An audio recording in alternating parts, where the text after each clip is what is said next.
It is mid-month, October 15th, Tuesday. Good morning. This is Mervin Hanley at THG News Today right here on the network's channel, THG Network. It's a pleasure to be in your company this morning. And if this is your first time joining us here on THG Network, I say to you, welcome. And we always encourage our first-time visitors to subscribe to our channel so that you do not miss any news, information, weather, commentary, politics, and there'll be lots of politics. So please remember to subscribe. The news, of course, is powered by Carl & Sons Unique Bakery on the island of St. Martin and Thesis on Nevis, along with Hanley's Plumbing Service, also on Nevis. This morning, we begin the news out of Anguilla. According to the government of Anguilla, 6,113 domestic accounts at the Anguilla Electricity Company, ANGLEC, will receive a credit of $500 before the end of October as part of the recent installment of the government of Anguilla's electricity credits program. The Honorable Premier Minister of Finance, Ellis Lorenzo Webster, notes, "Again, I am grateful that, as a government, we are able to provide a tangible response to the external economic shocks and other factors that affect the cost of electricity on the ground. As we continue growing sustainably together, this and other measures within the government's reach and ability to care for everyone across our communities will be explored." The estimated payment for the electricity credits program for the month of October totals $3,056,500. And I see much chatter in this on social media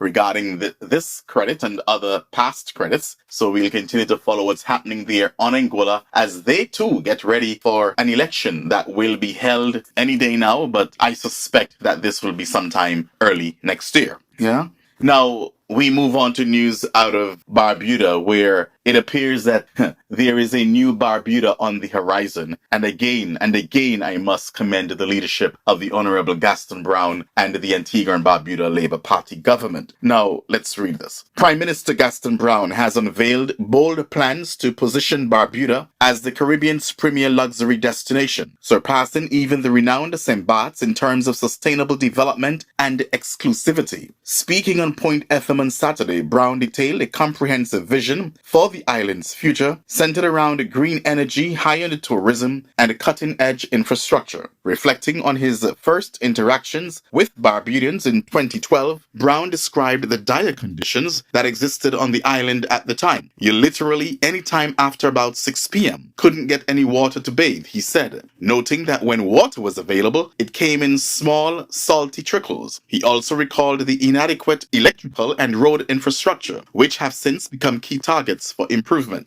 "We have budgeted $50 million of roadworks for Barbuda next year alone," the Prime Minister announced, adding that an ongoing agreement with the PLH Development Group will see 80% of transfer taxes reinvested into building the island's road network. Prime Minister Browne highlighted that PLH has already invested $2 billion EC into Barbuda's development, with further plans to grow that investment to $8 billion EC over the next decade. The Prime Minister emphasized that the government is committed to sustainable and low-impact development. "We want Barbuda to be a truly sustainable island community, one that is powered exclusively by green energy," he said. As part of the island's transformation, plans are in place to ensure Barbuda's energy supply comes from solar power. Currently, a 1 megawatt solar energy plant covers up to 60% of the island's energy needs, but the government aims to expand that to 3 megawatts, making Barbuda net zero or even carbon negative in terms of its environmental impact. In addition to energy initiatives, Browne revealed that ornamental plants and fruit trees will be planted along the newly developed roads as part of a beautification effort, underlining the island's commitment to sustainability and food security. "Barbuda is a clean canvas, and we want to make sure we get it right," he said. The Prime Minister also outlined key tourism projects already in motion, including the construction of the Robert De Niro-backed Paradise-founded Noble Hotels. By this time next year, Noble Hotel will be opening its doors to patrons, Browne announced. He added that 40 villas, each situated on 1-acre plots to maintain the island's low-density model, are currently under construction. This development strategy, he said, will help Barbuda position itself as a high-end luxury destination.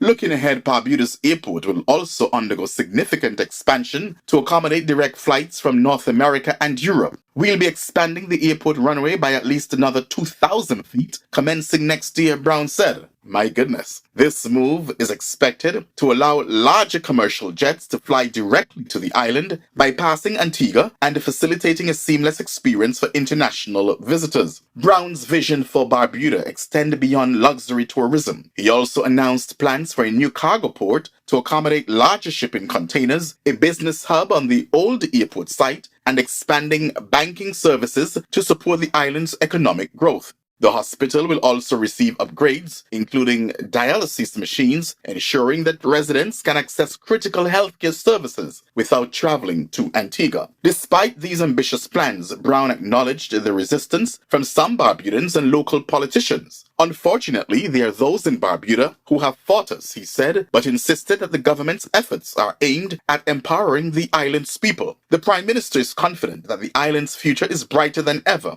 I believe that within 3 to 5 years, Barbuda will surpass St. Bart's as the most significant luxury island destination, he declared, setting the stage for a transformative decade ahead. Well. It's not only, I like to say, something good is happening, but this is something great happening over there in Barbuda. And again, Antigua and Barbuda, under the visionary leadership of this man, the Honorable Prime Minister Gaston Browne. And finally, in our news this morning, something good is happening in the BVI. Caribbean Airlines marked a significant milestone yesterday, Monday, with its inaugural flight to the British Virgin Islands. The flight departed from Trinidad and Tobago with a stop in Antigua and Barbuda before touching down at the BVI airport just after 11 o'clock yesterday morning. On board the historic flight were 52 passengers, accompanied by a dedicated flight crew of 7 personnel. This new service represents a strengthening of regional connectivity, providing easier travel options between the Caribbean nations. So that's great for the island and the people, the territory and the people of the British Virgin Islands. Well, there you have it, ladies and gentlemen, our news for this morning. We're here Monday to Friday at 6 o'clock Atlantic Standard Time, or you can view the news at any time throughout your day or when you have some downtime. My name is Mervin Hanley. I'll be back with you tomorrow morning at the same time. Do enjoy the rest of the day. The news, of course, powered by Carl & Sons Unique Bakery on the island of St. Martin, Feeses and Hanley's Plumbing Service on Nevis. Have yourselves a wonderful one.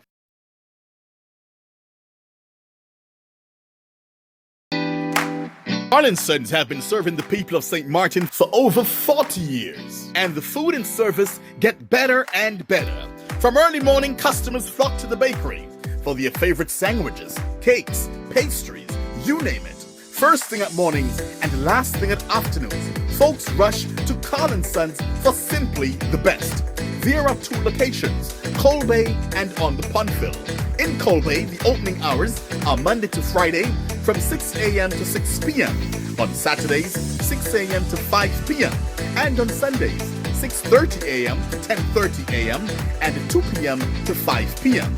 Opening hours on the Pondville, Monday to Friday, 6:30 a.m. to 6 p.m.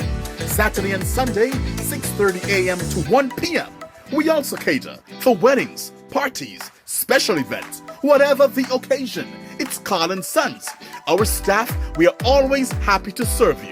Call us today, the Coal Bay location, 721-544-2462. That's 721-544-2462. Or in Phillipsburg, 721-543-1059. That's 721-543-1059. It's Carl & Sons Bakery. We are here to serve you.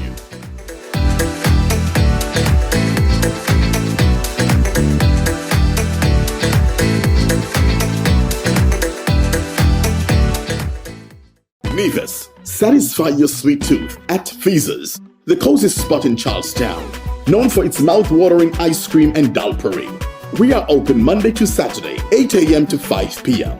Come in and sample our patties, sandwiches, air-fried wings with fries, hot dogs, rotis, and now our famous smoothies, in all flavors of course. And don't forget to try the famous bus-up shut and saltfish. It's Feeses, located at the entrance to the Cotton Gillery Mall in Charlestown, Nevis. They're also available by phone, so place your order by calling 1-869-665-2458. Don't ask about the rest, just try the best.